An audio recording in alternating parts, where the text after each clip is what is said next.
ठाकरेंच्या शिवसेनेचा आज मुलुंडमध्ये मेळावा। मुंबई पालिकेसाठी ठाकरेंच्या शिवसेनेने दंड थोपटले।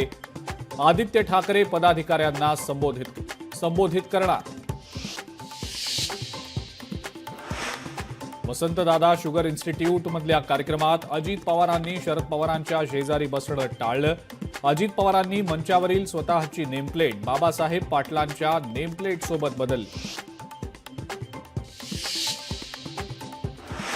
डबल महाराष्ट्र केसरी चंद्रहार पाटलांचं अखेर ठरलं।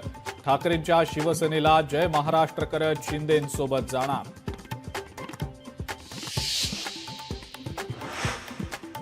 बाहेरच्या लोंढ्यांमुळे मुंबईतली रेल्वे सेवा कोलमडली। मुंब्रा लोकल दुर्घटनेनंतर राज ठाकरेंचा हल्लाबोल। लोकलचे दरवाजे बंद केल्यास प्रवासी गुदमरतील।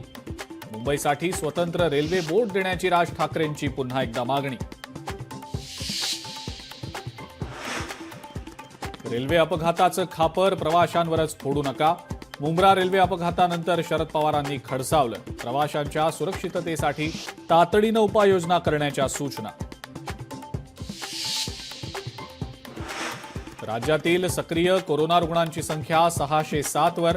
रविवारी राज्यात 77 नव्या कोरोना बाधित रुग्णांची नोंद, तर मुंबईत 25 आणि पुण्यात आढळले 36 नवे कोरोना बाधित रुग्ण। तुळजाभवानी मंदिराच्या मुख्य गाभाऱ्याच्या सुरक्षेचा प्रश्न ऐरणीवर। मंदिरातल्या मुख्य गाभाऱ्यात तडे गेलेल्या शिळांना लोखंडी फ्रेमचा सध्या सपोर्ट। आणि मुंबई हायकोर्टाचा पीओपी गणेश मूर्तींबाबत मोठा निर्णय। पीओपी गणेश मूर्तींना मुंबई हायकोर्टाची परवानगी, मात्र कृत्रिम तलावातच मूर्तींचं विसर्जन करण्यावर सहमती।